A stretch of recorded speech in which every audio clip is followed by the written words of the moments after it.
Imagine kneeling in a field soaked with blood, with the bones of the fallen buried in mud, the sky heavy as if even the angels had fled.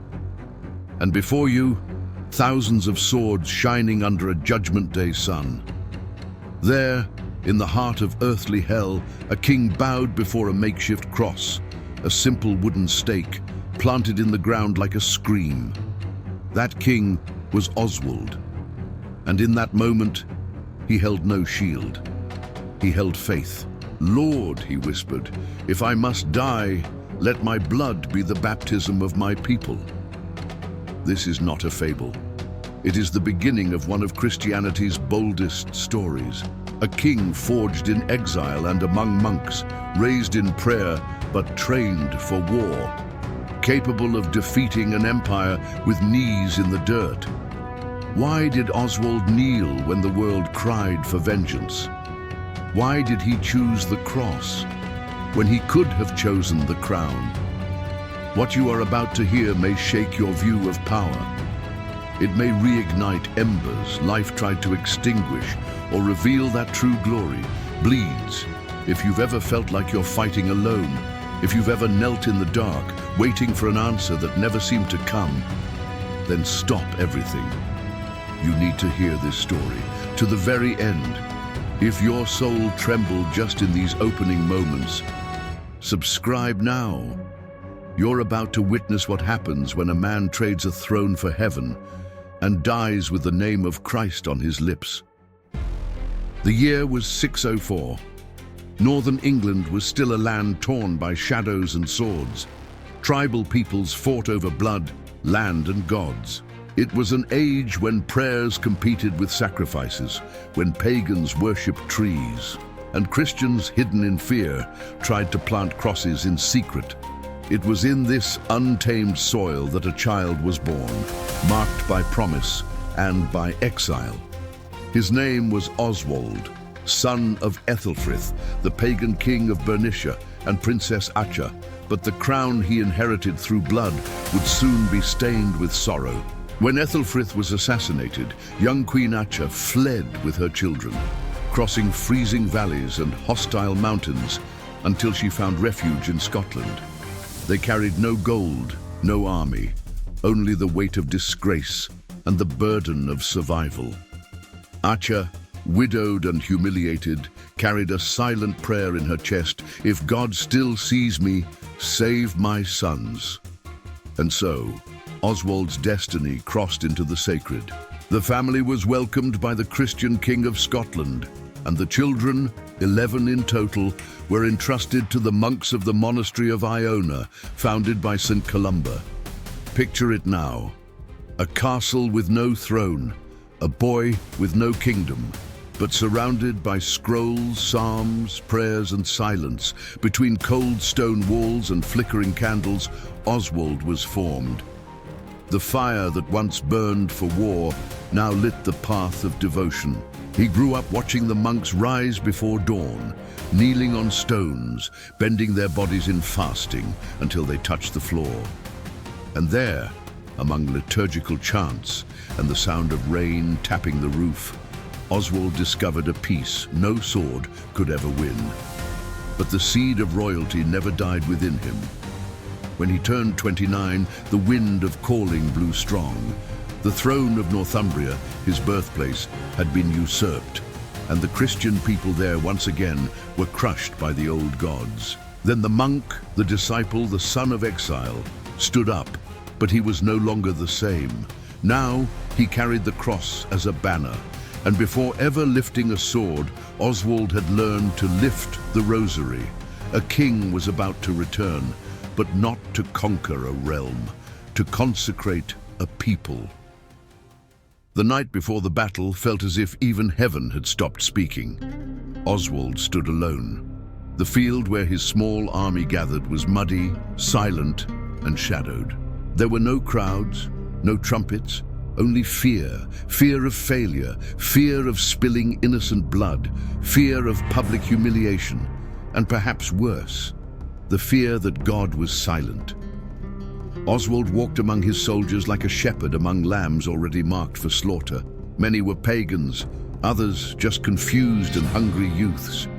In their eyes, he saw what no one else could: hopelessness. That night, the king did not sleep. He knelt on the wet ground without glory, without armor, and pleaded, "Lord, if this battle is in vain, take me with you. But if it is your will that I fight, do not let me fight alone."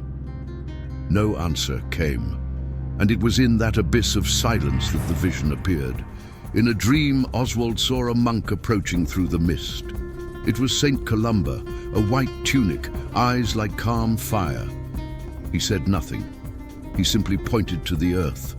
When Oswald looked down, he saw a cross planted in the ground, and he understood. The next morning, Oswald himself ordered a cross to be raised at the center of the camp.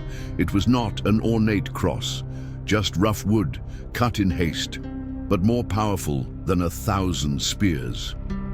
"This will be our banner. If we win, it will be for Christ. If we die in him." Then he did the unthinkable for a king. He knelt before the cross, in the mud, in full view of all, and said, "Whoever wishes to fight, kneel with me." Silence. Then one by one the soldiers began to kneel. Pagans, young men, the wounded, hardened warriors, all on their knees. In that moment, the battlefield became a cathedral without walls, and faith became their shield. But the renunciation had already happened. Oswald knew if he died there, it would not be a defeat. It would be an offering. How many times have you felt the same silence from God? How many times have you knelt without answers, fighting an invisible war? If this pain reminds you of something you're living through today, write "I believe" in the comments, and share this with someone who needs to hear it. The sun had barely pierced through the mist when the enemy appeared, a much larger army, better armed, thirsting for blood. At its head, the usurper who had seized Northumbria's throne. Behind him, death. On Oswald's side, a cross and an army that had prayed. The ground trembled with the march of enemy horses, and in the middle of the mud, Oswald raised his hand holding the rosary. "Lord, this is the hour. Make us instruments of your justice, but above all, let your will be done." Then the impossible happened. The mist descended like a veil upon the field. The enemy, disoriented, lost formation. Oswald and his men advanced with precision, not as warriors drunk with vengeance, but as men who had already won internally. The battle was brief. The usurper fell dead. No glory was claimed. Oswald did not celebrate. He merely knelt before the same cross and wept. It was the Lord who fought for us, and this land now belongs to him. Historical records say that Oswald himself translated the sermons of the Scottish monks for the people. He didn't just rule, he evangelized. Monasteries were rebuilt. Churches bloomed like flowers after a storm. He built hospitals, asylums, Christian cemeteries, nurseries and schools. He gave his wealth to the poor, visited the sick, sheltered orphans. He married Princess Sineburga, daughter of the pagan king of Wessex, and convinced his father-in-law to allow monks into his realm. Shortly after, that king too was converted. Oswald's miracle was not only military, it was spiritual.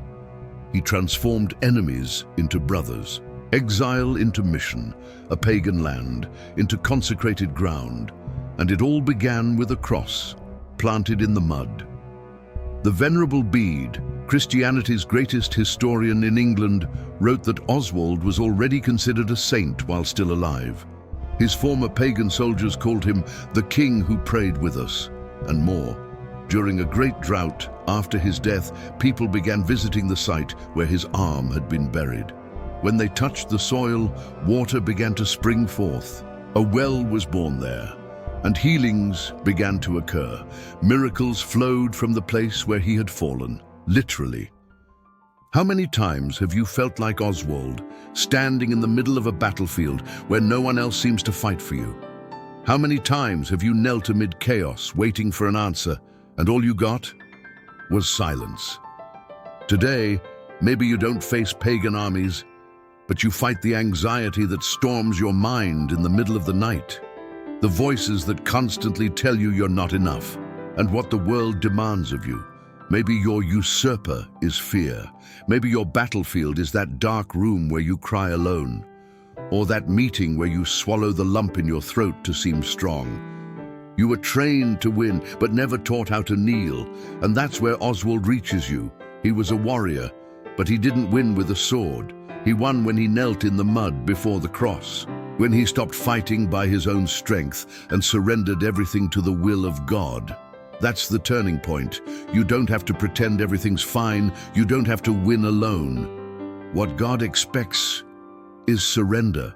Like Oswald, maybe you've been exiled from your dreams, felt that everything promised to you was torn away. But listen closely, it's in exile that God shapes kings. It was in the monastery, far from the throne, that Oswald learned the value of the cross. And maybe, just maybe, your cross is not a punishment, but a seed for a new story, a reign of peace over your home, a mission far greater than you imagined. Oswald didn't live for himself. He was a channel, a walking altar, and you can be too. If this pierced something in your soul, share this video with someone fighting their invisible war, and write in the comments, "My cross will be my victory." You are not fighting alone. Victory begins the moment you kneel. The year was 642. The King of Northumbria stood once more on a battlefield, but this time not to conquer, only to protect. Pagans had invaded his lands, destroyed villages, and dragged families into captivity. Oswald, carrying the same spirit he had received in Iona, knew he could not flee from the cross. He went, but heaven had already written the ending. At the Battle of Maserfield, Oswald was cornered. There was no miracle of mist, no vision, no retreat. He fought bravely, but he fell, pierced by spears, at the feet of the cross he had always carried. What happened next echoed for centuries. Oswald, knowing the end was near, did not cry out for glory. He didn't beg to be remembered. He only whispered one last prayer. "Lord, have mercy on the soul of my people." And he died with his eyes turned toward heaven. His body was dismembered by his enemies. His head and arm were impaled on stakes. But it was right there, precisely there, that the unexplainable began. At the place where his arm was buried, a spring bubbled from the earth, clean, pure water. Healings began to happen. Pilgrims came from everywhere. And there, a well of miracles was born. Even enemy soldiers, upon touching his body, reported visions, and some converted. Because even in death, Oswald kept evangelizing. His remains were divided as sacred relics. And across Britain, altars were raised in his honor. As the Venerable Bede wrote, "Oswald lived like a monk, ruled like a just man, and died like a martyr." He was a king, but he never belonged to this world.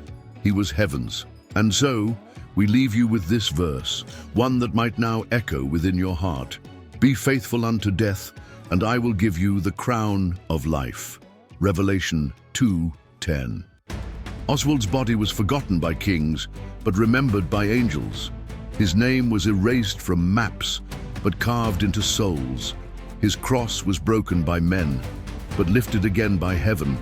And perhaps now you understand why this story found you. Because you too are fighting a battle. Because there's a part of you that's tired of carrying everything alone. And longs, simply longs, to kneel. This is your moment. Not because of Oswald, but because of what he stood for. A throne may fall, but a soul surrendered to God will never be forgotten. If this story stirred something deep inside you, subscribe now to Heaven's Breath channel. Here, you won't just find stories, you'll find echoes of eternity. And in the comments, write with faith, "Amen. My cross will be my victory." Share this video with someone fighting their own war, with someone who needs to remember that even when everything falls silent, heaven still listens. Because as Oswald taught us, it is not the sword, but the surrender that changes the fate of a nation. Until the next video, may heaven's breath find you wherever you are, and may the cross planted in the mud blossom in your heart.